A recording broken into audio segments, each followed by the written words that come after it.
జ్యోత్స్న గారు మీరొక professor, political analysis కూడా చేస్తూ ఉంటారు. సో ఏపీ పాలిటిక్స్కి వచ్చేటప్పటికి చంద్రబాబు నాయుడు గారు కాంగ్రెస్తో పొత్తు పెట్టుకోవటం ప్లస్ అవుతుందా, మైనస్ అవుతుందా? ఇటేపు బీజేపీతో కంప్లీట్గా ఈ మిత్రపక్షం ఏదైతే ఉందో చీలిపోయారు కొంత. అది చంద్రబాబు నాయుడు గారికి ఎంత ప్లస్ అవుతుంది, ఎంత మైనస్ అవుతుందంటే ఏం చెప్తారు? ఒకటండి,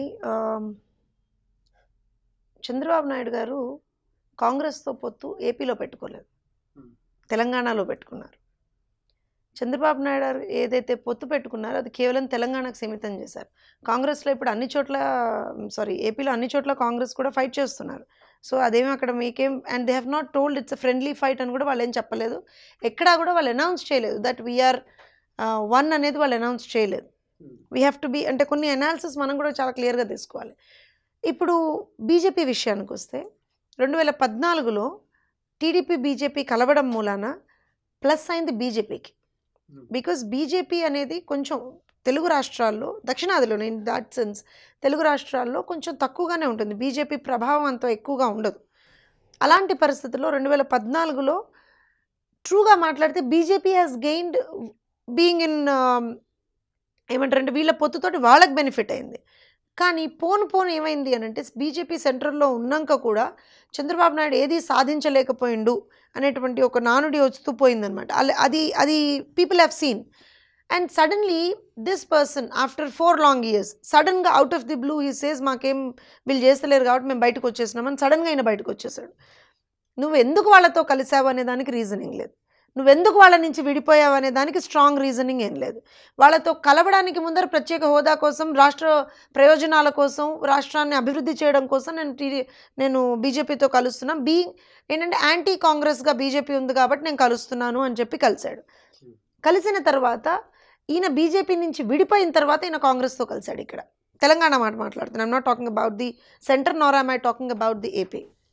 అంటే కొంత చూస్తుంటే మనకి అవకాశవాద రాజకీయాల్లాగా కనిపిస్తున్నాయి. మీరు పవర్లోకి రావడానికి, సెంటర్లో మీ మార్క్ ఒకటి క్రియేట్ చేసుకోవడానికి మీరు ఆ రోజున బీజేపీతో పొత్తు పెట్టుకున్నారు. తెలంగాణలో ఒక ఇంపాక్ట్ క్రియేట్ చేయడానికో, లేకపోతే రేపు పొద్దున్న సెంటర్లో ఒక ఇంపాక్ట్ క్రియేట్ చేయడానికో మీరు ఇవాళ రోజున కాంగ్రెస్తో పొత్తు పెట్టుకున్నారు.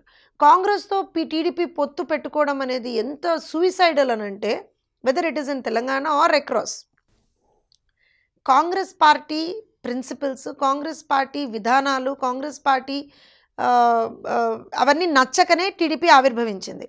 అలాంటి పార్టీని మీరు ఎల్లప్పుడూ విభేదిస్తూ వచ్చారు ఇన్నాళ్ల వరకు కూడా. ఆల్వేస్ యువర్ తెలుగు రాష్ట్రంలో always your fight has been with Congress only, ఇంకో పార్టీతో లేదు. అలాంటిది సడన్గా out of the blue you have entered into వాళ్ళతోటి మైత్రిలోకి వెళ్ళిపోయారు మీరు. సో ప్రజలు దాన్ని ఎలా యాక్సెప్ట్ చేస్తారనుకున్నాడు ఆయన?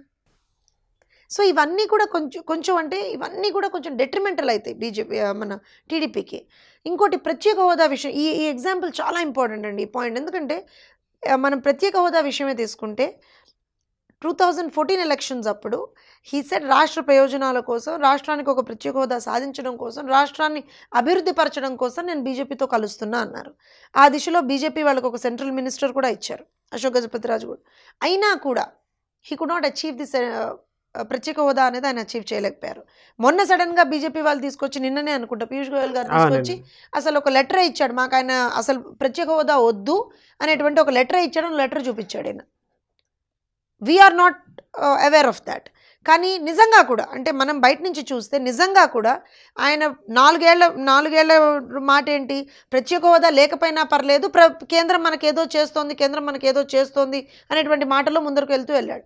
సడన్గా ఎప్పుడైతే ఎలక్షన్లు వస్తున్నాయో, లేదు మాకు ప్రత్యేక హోదా బీజేపీ వాళ్ళు ఇవ్వట్లేదు కాబట్టి మేము బీజేపీతో తెగతెంపులు చేసుకుంటున్నాం అంటున్నారు. సో 2 నాలుకల ధోరణ కనిపించట్లేదు అక్కడ. ఎందుకంటే ఇవాల్టి రోజున ఏపీలో పొలిటికల్ సిచ్యువేషన్ అంతా కూడా, పాలిటిక్స్ అంతా కూడా it is revolving around that special status. అవునండి. సో స్పెషల్ స్టేటస్ అనేది ఎంత ఇంపార్టెంట్ స్టేట్కి తెలిసినప్పుడు మీరు దాన్నే పావుగా వాడుకొని 5 ఏళ్ల నుంచి రాజకీయం చేస్తూ వస్తున్నారు. ఇవాళ మళ్ళీ దాన్నే పావుగా వాడుకొని మీరు రేపు పొద్దున మళ్ళా అధికారంలోకి రావాలని అనుకుంటున్నారు. అదే పావుగా వాడుకొని వైఎస్ఆర్సీపీ వాళ్ళు కూడా ఎలక్షన్స్ కంటెస్ట్ చేస్తున్నారు. అదే పావుగా వాడుకొని పవన్ గారు కూడా ఎలక్షన్స్ కంటెస్ట్ చేస్తున్నారు. So it is the centre of point. ప్రత్యేక హోదా అనేది centre of point.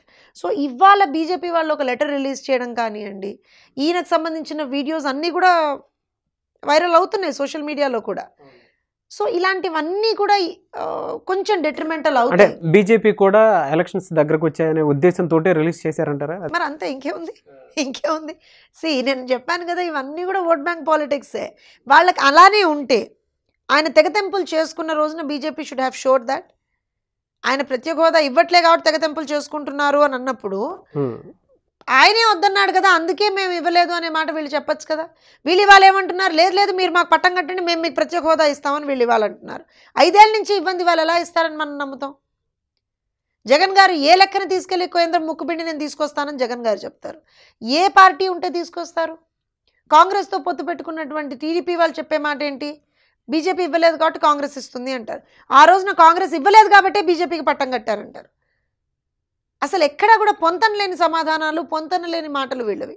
All parties irrespective of the political parties కేవలం ప్రత్యేక హోదా అనేటువంటి ఒక కాన్సెప్ట్ని ముందర పెట్టుకొని వీళ్ళు ఇవాళ రోజున రాజకీయాలు ఆడుతున్నారు. ఓకే, ఈ లెటర్ బయటికి రావడం వల్ల చంద్రబాబు నాయుడు గారికి ఎంత మైనస్ అవుతుందంటారండి? ఈ ఎలక్షన్స్ డేస్ కూడా తక్కువే ఉన్నాయి కదా. డెఫినెట్గా కొంత మైనస్ అయితే అవుతుంది. బట్ ఆల్రెడీ ప్రజలకి తెలిసింది కదా, ఇవాళని కాదు, ఆల్రెడీ ప్రజలకి తెలుసు. ప్రత్యేక హోదా విషయంలో చంద్రబాబు నాయుడు గారు ఏదైతే యూటర్న్ తీసుకున్నారో అది ఆల్రెడీ ప్రజలకి తెలుసు. ఇవాళ వీళ్ళు దానికి ఒక ప్రూఫ్ చూపించారు. ఆ ప్రూఫ్ కూడా ప్రజలు ఎంతగానో నమ్ముతారు అనేది కొంచెం డౌట్ఫుల్ అయినా సరే it is definitely going to be little bit అయితే నెగిటివ్ షేడ్లోకే వెళ్తుంది టీడీపీ వాళ్ళకి అది. ఎందుకంటే ఆల్రెడీ మీ మీద ఒక ఆరోపణ ఉంది, మీ వల్లే ప్రత్యేక హోదా రాలేదు అనేటువంటి ఒక ఆరోపణ మీ మీద ఉంది. ఆ ఆరోపణని వాళ్ళ నిజం చేస్తూ ఒక డాక్యుమెంట్ బయటకు వచ్చింది. ఆ అథెంటిసిటీ ఆఫ్ ది డాక్యుమెంట్ పక్కన పెడితే డెఫినెట్గా ఉన్న కొద్దిపాటి టైంలో అయితే కొంతమంది అయితే ప్రజలు నమ్ముతారు కదా దాన్ని. సో డెఫినెట్గా కొంచెం అయితే వాళ్ళకి ఎంత నెగిటివ్ అవుతుందో నాకు తెలియదు, కానీ వైఎస్ఆర్సీపీ వాళ్ళకైతే పాజిటివ్ అవుతుంది. వీళ్ళు ఇన్ని రోజులు ఆయన యూటర్న్ తీసుకున్నాడు అని చెప్పారు, వీళ్ళ దగ్గర ఏం లేవు. అబ్బో ఇవాళ చూసావా బీజేపీ వాళ్ళే చూపించారని వీళ్ళు మాట మాట్లాడతారు, అయిపోయింది. సో అంటే మీరే వాళ్ళకు ఒకటి ఇలా ఇచ్చారనమాట.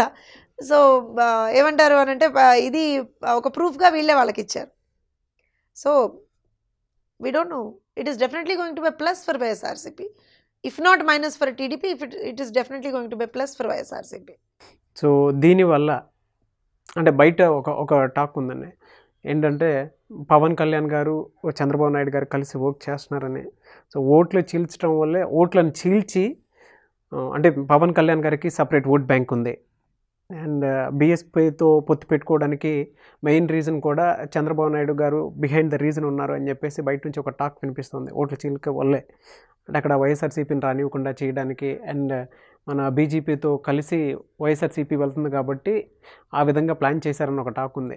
దీంట్లో ఎంతవరకు అంతర్గతంగా ఏ నిజాలు ఉన్నాయంటారు అంటే మీకు తెలిసి? అనాలిసిస్ ప్రకారంగా యాక్చువల్గా టీడీపీ హ్యాస్ ఆల్వేస్ అంటే ఒక రకంగా దళిత ఓట్లు ఏవైతే ఉన్నాయో అంత ఈజీగా టీడీపీకి పడవండి. అంటే మనం ఓట్ బ్యాంక్ ఓట్ షేరింగ్స్ అవి చూస్తూ వస్తుంటే దళిత ఓట్లు అనేవి అంత తొందరగా టీడీపీకి పడలేదు, ఇక్కడ పడలేదు, ఉమ్మడి రాష్ట్రంగా ఉన్నప్పుడు కూడా పడలేదు.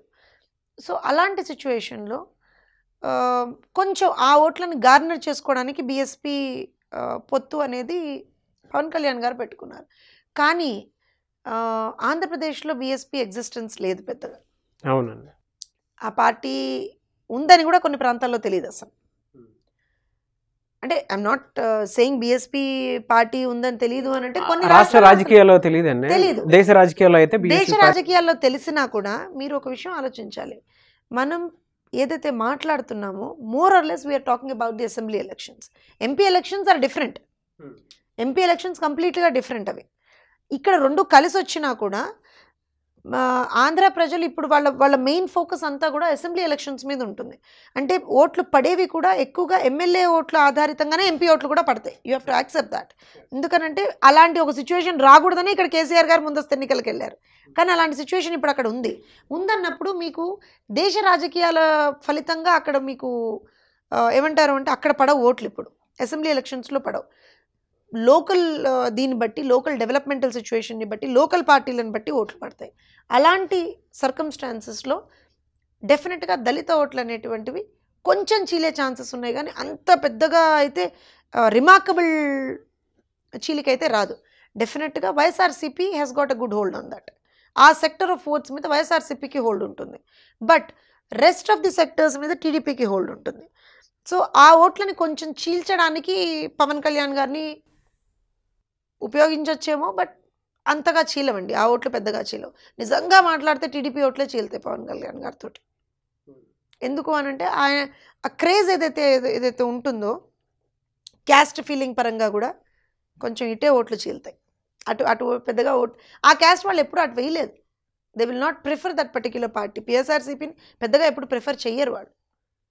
సో ఇటు ఈ I'm talking about 1 or 2 caste, major క్యాస్ట్లు ఏవైతే ఉంటాయో, let's not name them, but still అలాంటి క్యాస్ట్లు ఏవైతే ఉంటాయో వాళ్ళు ఖచ్చితంగా ఈధర్ టీడీపీ కన్నా వేయాలి లేదా జనసేన కన్నా వేయాలి. ఈ క్యాస్ట్ బేస్డ్ ఓటింగ్ అనేది ఏ విధంగా చీలుతాయంటండి? అంటే అక్కడ ఇప్పుడు ప్రస్తుతం చూసుకుంటే 3 కోట్ల పైనే ఉన్నారు ఓటర్స్. ఇవి ఏ విధంగా చీలుతాయంటారు అసలు అక్కడ? అంటే ఈ ఎలక్షన్స్కి, ఎందుకంటే చాలా పెద్ద టఫ్ ఫైట్ నడుస్తుంది. ట్రూగా మాట్లాడితే, నేను అదే చెప్పాను కదా, ట్రూగా మాట్లాడితే మేజర్గా if you divide the votes into 2 chunks, forward caste votes and కొంచెం బ్యాక్వర్డ్ కాస్ట్ ఓట్లు అనే మీద కొంచెం అలా డివైడ్ చేసుకుంటే డెఫినెట్గా ఫార్వర్డ్ కాస్ట్ ఓట్లు బోత్ ద పార్టీస్కి పడతాయి అక్కడ. ఎందుకంటే వాళ్ళ క్యాస్ట్ ఈక్వేషన్స్ని బట్టి బోత్ ద పార్టీస్ పడతాయి. కానీ when you come to the backward caste vote, certain sector of backward caste prefer TDP, because TDP has always been a BC party. బీసీలకు ఎక్కువ ప్రిఫరెన్స్ ఇస్తూ ఉంటుంది టీడీపీ. సో కొన్ని అక్కడ టీడీపీకి పడతాయి. కానీ దళిత ఓట్లు అగైన్ కూడా మీకు ఖచ్చితంగా వైఎస్ఆర్సీపీ వైపు మొగ్గు చూపుతాయి. జనసేన అక్కడ చీల్చేటువంటి ఛాన్సెస్ చాలా తక్కువ, దళిత ఓట్లను చీల్చే ఛాన్సెస్ తక్కువ. నేను అదే అంటున్నాను కదా, చీలే ఓట్లు మళ్ళీ ఆ పై సెక్టర్ ఓట్లే ఉంటాయి. కొన్ని sectors they have already decided which party to vote for. So అక్కడ చీలిక పెద్దగా రాదు. చీలిక అనేది ఈ పై సెక్టర్స్లోనే వస్తుంది, ఈ 2-3 కులాలలోనే వస్తుంది చీలిక. ఆ చీలిక అనేది ఖచ్చితంగా ఆ 2 పార్టీల మధ్యనే ఉంటుంది. ఇటు అసలు రావు ఆ ఓట్లు, ఇటు పడవు. సామాజిక వర్గానికి చెందినటువంటి ఓట్లు ఇటు పడవు అసలు. ఏ సామాజిక వర్గానికి చెందిన ఓట్లు అంటారు?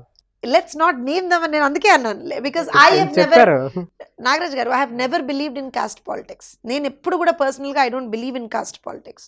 కానీ ఆంధ్రప్రదేశ్ పాలిటిక్స్ మోర్ ఆర్ లెస్గా కాస్ట్ రిలేటెడ్ పాలిటిక్స్ ఎక్కువగా ఉంటాయి. అంటే as an analyst if I see, which I do not like, పర్సనల్గా నాకు ఇష్టం లేకపోయినా కూడా అవి ఎక్కువగా కాస్ట్ రిలేటెడ్ ఓటింగే ఉంటుంది అక్కడ. ఇప్పుడు కాపులు ఉన్నారనుకోండి, ఖచ్చితంగా కాపుల ఓట్లనేవి అయితే జనసేన కన్నా పడాలి, లేకపోతే టీడీపీ కన్నా పడాలి, ఇటు పడవు. దళితులు ఉన్నారనుకోండి, వైఎస్ఆర్సీపీకి పడతాయి. బీసీలు, కొంతమంది బీసీలు ఉంటారు, అవి ఖచ్చితంగా టీడీపీ ఓట్ బ్యాంక్ పోతుంది, అక్కడ చీలే ఛాన్సెస్ తక్కువ. రెడ్లు ఖచ్చితంగా కొంచెం చీలే ఛాన్సెస్ ఎక్కువ ఉంటాయి, కానీ నాట్ మచ్, అది కూడా పెద్దగా ఏమి ఉండదు. సో నా ఉద్దేశం ప్రకారం అయితే యూనో ఇన్స్ట్రుమెంటల్ ఓటింగ్ ఏదైతే ఉంటుందో, ఖచ్చితంగా దళిత ఓట్లు ఒకటి ఇన్స్ట్రుమెంటల్ ఉంటాయి అక్కడ. ఎందుకంటే వాళ్ళు మేజర్ చంక్ కూడా ఉంటారు కొన్ని డిస్ట్రిక్ట్స్లో, they are the deciding factor. And కాపుల ఓట్లు, సో డెఫినెట్గా ఆ దీంట్లో మాత్రం రెండు ఇలా ఉంటాయన్నమాట. ఇది అవుతుందా అనేది కొంచెం చెప్పడం కష్టం, కానీ బేస్డ్ ఆన్ ఏరియాస్.